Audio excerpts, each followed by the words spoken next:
យកកាពិតថាជីវិតយើងលំបាកតែមិនឈប់សម្រាកតស៊ូបន្តកាត់មកគ្មានអ្វីទាំងអស់តែមិនស្លាប់ទៅនៅក្រទោះជួបរឿងមិនល្អក៏ខិតខំប្រ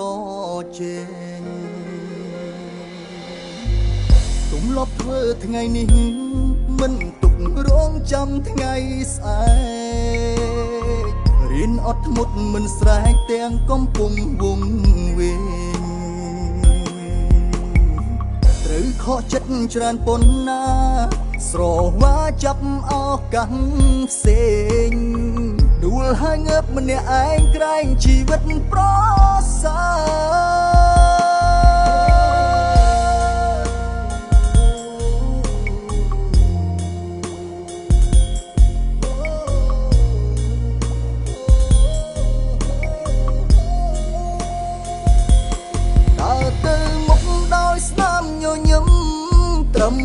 0.1នៃក្តីសង្ឃឹមនៅតែបន្តដំណើ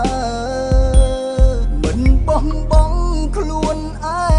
ងទុំឈរលើចំណុចគ្មានអ្នកសរសើរពេលមួយនឹងគ្រាន់បើយើងប្រឹងប្រែង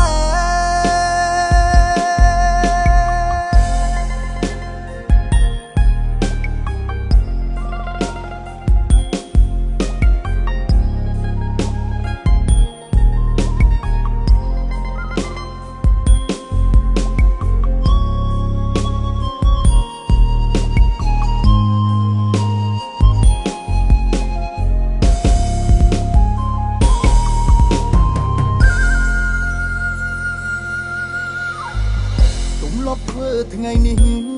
មិនទុករងចាំថ្ងៃស្អែករៀនអត់ធ្មត់មិនស្រែកទាំងកំពុងវង្វេងត្រូវខកចិត្តច្រើនប៉ុណ្ណាស្រវាចាប់ឱកាសផ្សេងដួលហើយងើបម្នាក់ឯងក្រែងជីវិតប្រសើរ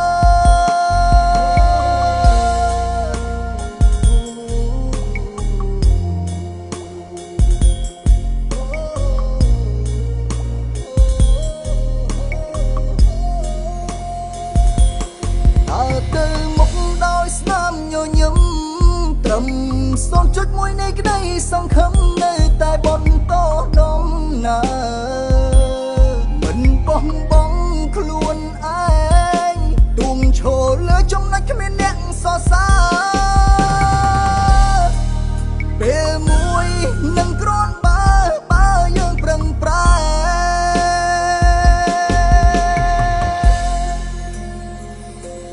ដើរទៅមុខដោយស្នាមញញឹមត្រឹម0.1នៃក្តីសង្ឃឹមនៅតែបន្តដំណើរមិនបោះបង់ខ្លួនឯងទួងឈរលើចំណុចគ្មានអ្នកសរសើរ